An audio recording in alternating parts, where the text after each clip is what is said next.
Hello students, आपण science 2मधील chapter number 3 बघतो आहे. त्यामध्ये आपण एकपेशीय आणि बहुपेशीय सजीवांमधील अलैंगिक प्रजननाविषयी asexual reproduction in unicellular and multicellular ऑर्गॅनिझम्सविषयी डिटेलमध्ये माहिती घेतली आहे, बरोबर. तर आज आपण लैंगिक प्रजननाविषयी सेक्स्युअल रिप्रोडक्शनविषयी माहिती घेणार आहोत. लैंगिक प्रजनन हे नेहमी दोन पेशींच्या मदतीनं होत असतं, दोन पॅरेंट सेलच्या मदतीनं होत असतं आणि मग त्या दोन जनक पेशी म्हणजेच एक पुयुग्मक आणि दुसरी स्त्रीयुग्मक, male gamete and female gamete.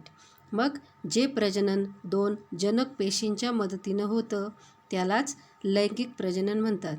उदाहरण द्यायचं झालं तर मानव आणि मांजर यांसारख्या प्राण्यांमधील प्रजनन. ओके, या ज्या दोन जनक पेशी आहेत त्यातील एक असते स्त्रीयुग्मक आणि दुसरी असते पुयुग्मक. जेव्हा या दोन पेशींचा संयोग होतो तेव्हा त्यापासून युग्मनज म्हणजे झायगोट तयार होतो. मग या ज्या जनक पेशी आहेत या दोन्ही एक गुणी असतात, म्हणजेच त्यामध्ये गुणसूत्रांची संख्या अर्धी असते. या दोन एक गुणी पेशी जेव्हा एकत्र येतात तेव्हा त्यांपासून द्विगुणी पेशी तयार होते, म्हणजेच द्विगुणी युग्मनज पेशी तयार होते. Okay. Sexual reproduction. Sexual reproduction always occurs with the help of two germ cells. दोन जर्म सेलच्यापासून हे सेक्स्युअल रिप्रोडक्शन होत असतं. Female gamete and male gametes are those two germ cells. बघा, हे haploid male and female gamete एकत्र येऊन त्यापासून डिप्लॉइड झायगोट तयार होतो आणि मग त्यापासून नवीन ऑर्गॅनिझम डेव्हलप होतो. ओके. आता या लैंगिक प्रजननात दोन प्रमुख प्रक्रिया दिसून येतात. Two main processes occurs in sexual reproduction. त्यातील पहिली प्रक्रिया म्हणजे युग्मक निर्मिती आणि दुसरी प्रक्रिया म्हणजे फलन, फर्टिलायझेशन असं इंग्रजीत म्हणतात.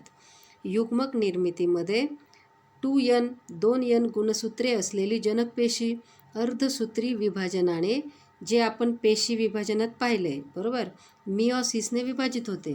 म्हणजेच तयार होणाऱ्या नवीन पेशींमध्ये गुणसूत्रांची संख्या ही आधीच्या पेशीपेक्षा निम्मी होते आणि या एक गुणी जनक पेशी तयार होतात, हॅप्लॉइड गॅमेट्स तयार होतात.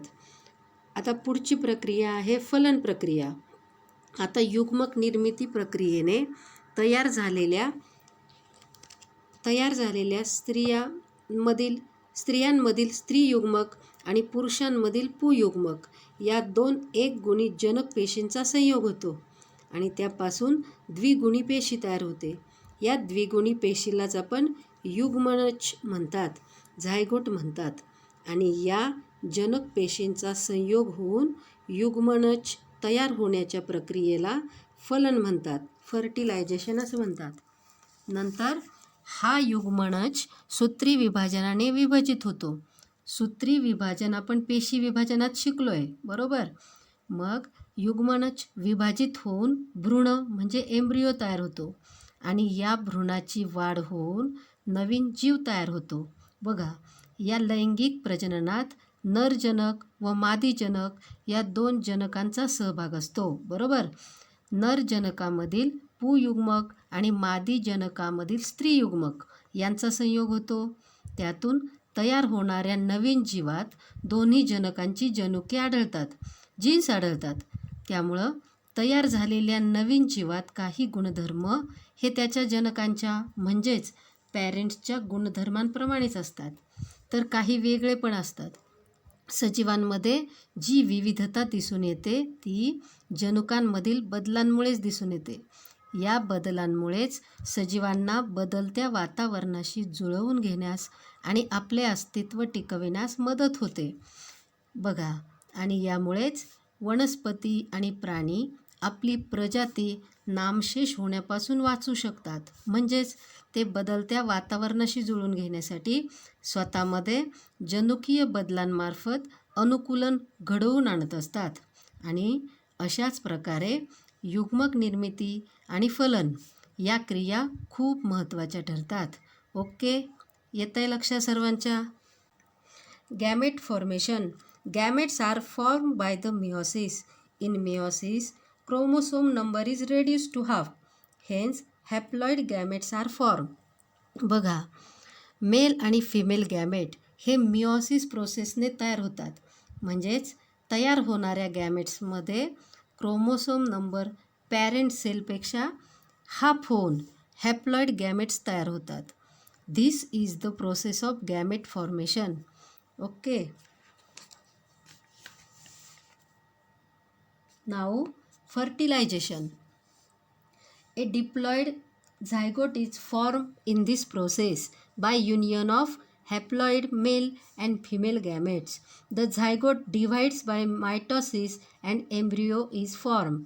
The embryo develops to form new individual. बघा, आता हे या तयार झालेल्या हॅप्लॉइड मेल अँड फिमेल गॅमेट्सचं युनियन होतात. म्हणजेच ते एकत्र येतात आणि त्यापासून डिप्लॉइड सेल तयार होते. या डिप्लॉइड सेलला झायगोट म्हणतात. And this process is called fertilisation.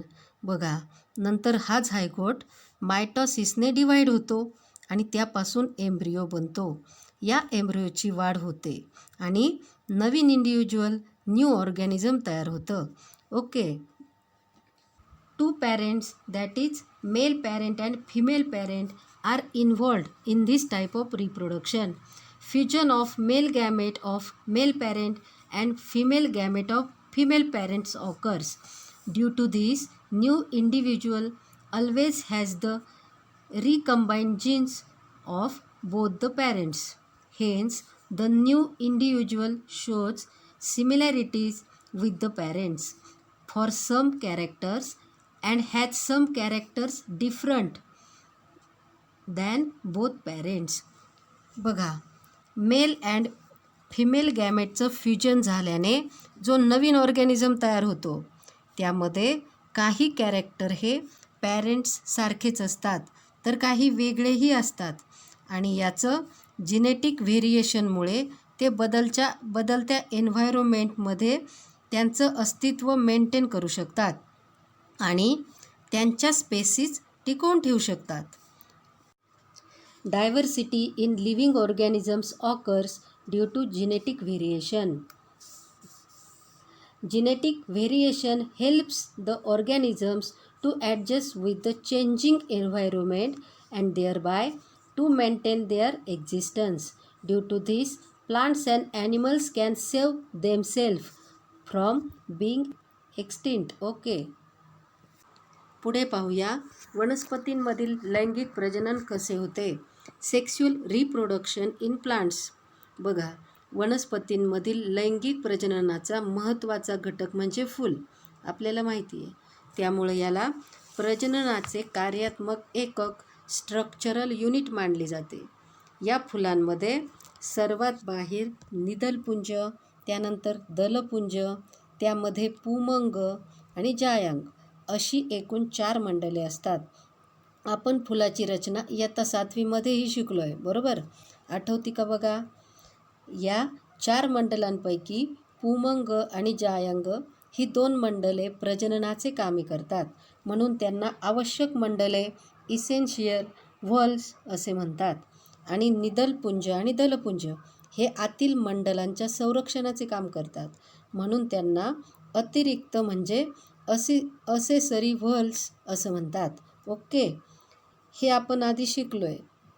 निदलपुंजातील घटक दलांना निदल म्हणतात. हे निदल हिरव्या रंगाचे असतात. तर दलपुंजातील घटक दलांना पाकळ्या म्हणतात. या पाकळ्या वेगवेगळ्या रंगाच्या असतात. आपल्याला माहिती आहे. या आकृतीत बघा, इथं पुमंग व जायांग दाखवलेले आहेत. पुमंग हे पुल्लिंगी दल आहे.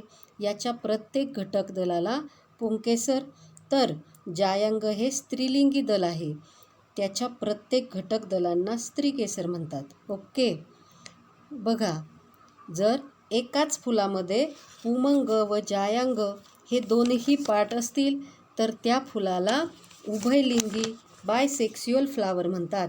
उदाहरण म्हणलं तर जास्वंदीच्या फुलामध्ये पुमंग व जायांग हे दोन्ही दल बघायला मिळतात. जर फुलामध्ये दोन्ही मंडलापैकी एकच मंडल असेल तर त्या फुलाला एकलिंगी फूल म्हणजेच युनिसेक्स्युअल फ्लावर म्हणतात. येतंय लक्षात सर्वांच्या. मग जर त्यामध्ये फक्त पुमंग असेल तर त्या फुलाला नर फूल मेल फ्लावर म्हणणार.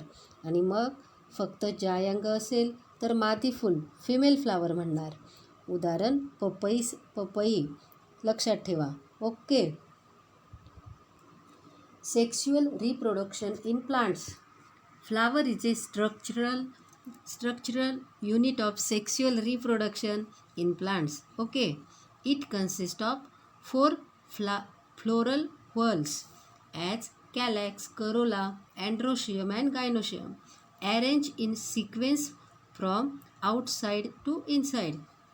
बघा, सर्वात बाहेरील बाजूस कॅलॅक्स, त्यानंतर करोला, मग अँड्रोशियम आणि गायनोशियम असे फुलाला 4 फ्लोरल व्हर्ल्स म्हणजे मंडले असतात, पार्ट्स असतात.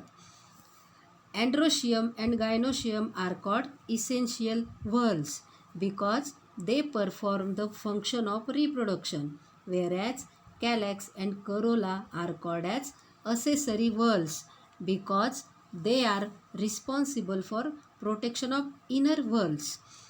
बघा, अँड्रोशियम आणि गायनोशियम हे इसेन्शियल व्हर्ल्स आहेत कारण ते रिप्रोडक्शन करतात. तर कॅलॅक्स अँड करोला हे असेसरी व्हर्ल्स असून ते आतील व्हर्ल्सचे संरक्षण करतात.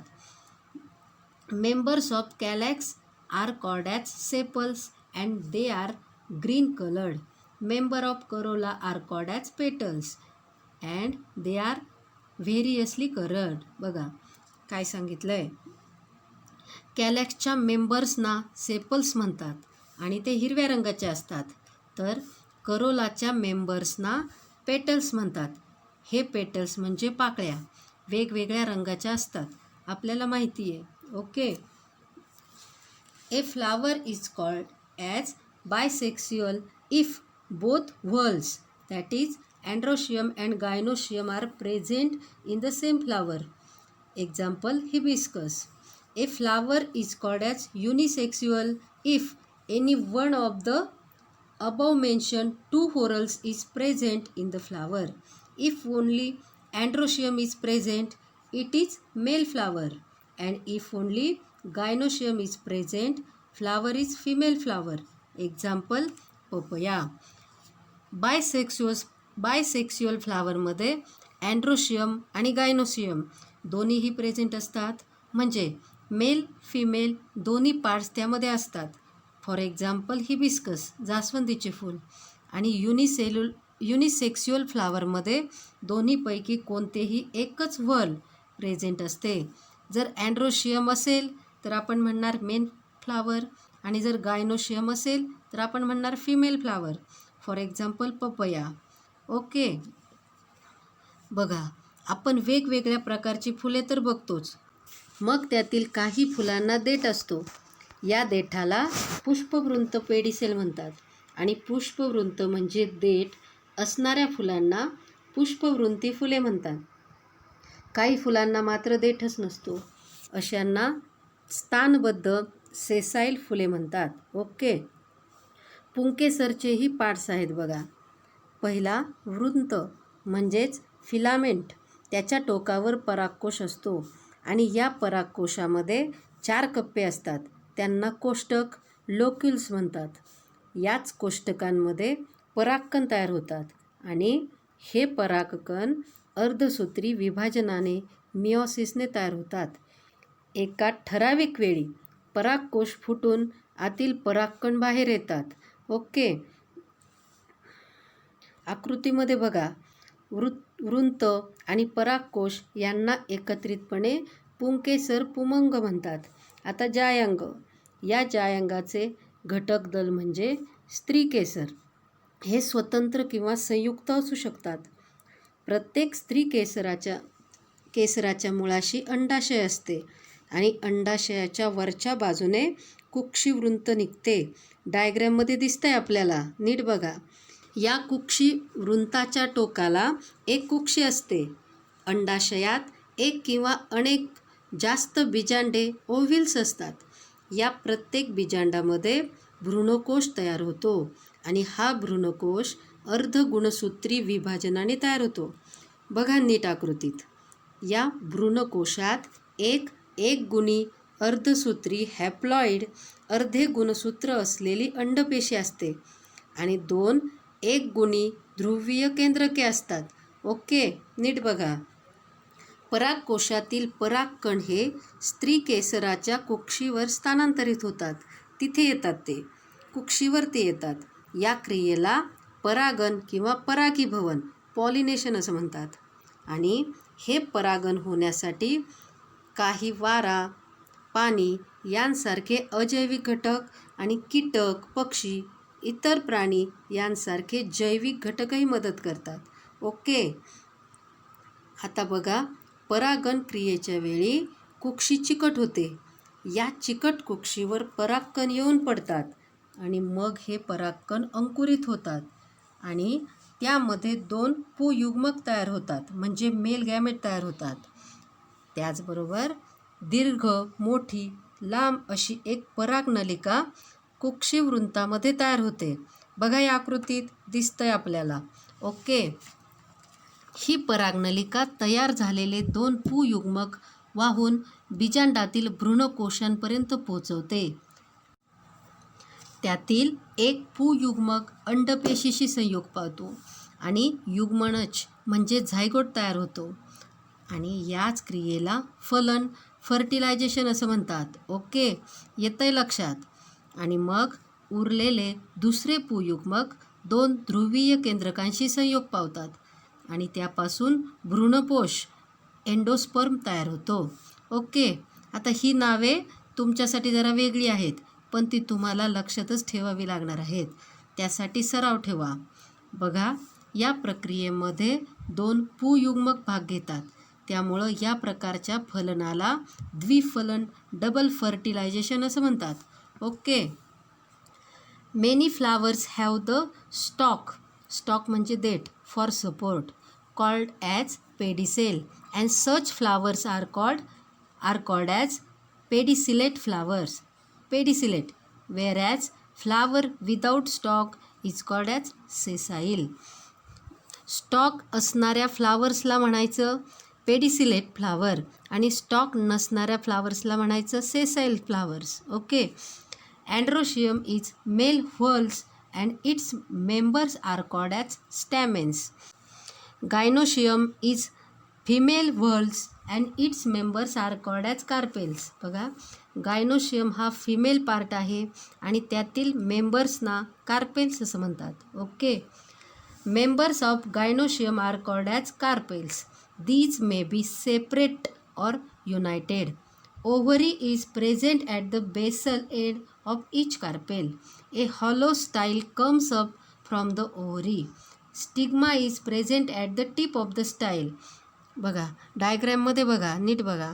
गायनोसियमचे 3 पार्ट्स आहेत. सर्वात खाली बेसला ओव्हरी, त्यावर स्टाईल आणि स्टाईलच्या वरती आहे स्टिग्मा. या ओव्हरीमध्ये एक किंवा अनेक ओव्ह्यूल्स असतात. यातील प्रत्येक एम्ब्रियो सॅकमध्ये haploid half number of chromosomes असलेली एक सेल असते आणि 2 हॅप्लॉइड पोलर न्यूक्लियाय असतात. Ovary contains 1 or many ovules. Embryo sac is formed in each ovule by meiosis. Each embryo sac consists of a haploid egg cell and 2 haploid polar nuclei. Pollen grains from anther are transferred to the stigma. This is called as pollination. बघा, अँड्रोशियममधील स्टॅमेन हे anther आणि filament या 2 पार्ट्सने बनलेले असतात. त्यातील अँथरमध्ये pollen grains असतात. हे anther फुटते आणि पोलन ग्रेन्स बाहेर येतात. पोलन ग्रेन्स मग गायनोशियमवरती स्टिग्मावर येतात. या प्रोसेसलाच पॉलिनेशन असं म्हणतात. Okay, pollination occurs with the help of abiotic agents like wind, water and biotic agents like insects and other animals. Stigma becomes sticky during pollinations. Pollen germinate when they fall upon such sticky stigma, that is a long pollen tube, and two male gametes are formed. The pollen tube carries male gametes. Pollen tube reaches the embryo sac via style. बघा, हे pollination Biotique आणि abiotic agents म्हणजे wind, water, insects यांच्या मदतीनं घडून येतं. Stigma sticky होतो. Pollen grains त्यावर पडतात आणि जर्मिनेट होतात. म्हणजेच त्यांपासून एक पोलन ट्यूब आणि 2 मेल गॅमेट्स तयार होतात. ओके, डायग्रॅममध्ये दिसतंय आपल्याला, नीट ऑब्झर्व करा, लक्षात येईल. यातील एक मेल गॅमेट हे एक सेल बरोबर युनाईट होते, संयोग होतो त्यांचा आणि झायगोट फॉर्म होतो. तर दुसरा मेल गॅमेट पोलर बॉडीज बरोबर युनाईट होतो आणि मग त्यापासून एंडोस्पर्म तयार होतो. Okay, tip of the pollen tube burst and 2 male gametes are released in embryo sac. One male gamete unites with the egg cell to form zygote. This is fertilization. Second male gamete unites with 2 polar nuclei and endosperm is formed. As 2 nuclei participate in this process, it is called as double fertilization. या आकृतीत बघा, इथे परागकण स्त्री केसराच्या कुक्षीवर स्थानांतरित झालेले आहेत. त्यानंतर त्यात 2 पुयुग्मक आणि 1 परागनलिका तयार झालेली आहे. ही परागनलिका 2 पुयुग्मक वाहून नेते आणि ती बीजांडातील भ्रूणकोशापर्यंत पोहोचते. तिथं परागनलिकेचे टोक फुटून दोन्ही पुयुग्मक भ्रूणकोशात सोडले जातात. यातील एक पुयुग्मकाचा अंडपेशीशी संयोग होऊन युग्मनज तयार होतो. दुसरे पुयुग्मक 2 ध्रुवीय केंद्रकांशी संयोग पावतात आणि भ्रूणकोश तयार होतो. अशा प्रकारे हे द्विफलन डबल फर्टिलायझेशन घडते. ओके, बघा, हे फलन झाल्यानंतर बीजांडाचे रूपांतर फळात होते. फळ फुटून नंतर बीज जमिनीवर पडते आणि मातीत रुजते. बीजामध्ये असणाऱ्या भ्रूणकोशाचा वापर करून युग्मजाची वाढ होते आणि नवीन रोपटे तयार होते. ओके, आणि यालाच आपण बीजांकुरण असं म्हणतो. Ovule develops into seeds and ovary into fruit after fertilization. Seeds fall upon the ground when fruits break up and they germinate in the soil under favorable conditions. Zygote develops at the cost of food stored in endosperm of seed, and thus a new plantlet is formed, and this is called as seed germination. Okay, आणि इथं एक कृती दिली आहे बघा, ती तुम्ही घरून करून बघायची. तर बघा, आज आपण लैंगिक प्रजनन म्हणजे काय आणि वनस्पतींमध्ये, प्लांटमध्ये ते कसं होतं, बरोबर, सेक्शुअल रिप्रोडक्शन म्हणजे काय आणि ते प्लांटमध्ये कसं होतं हे पाहिलं आहे. याविषयी माहिती घेतली. खूप सोपं आहे बघा. तुम्ही सतत वाचन केलं की तुम्हाला अजून सोपं जाईल. आता आपण पुढच्या तासाला मानवामधील लैंगिक प्रजननाची माहिती घेऊ. Okay, take care. थँक्यू.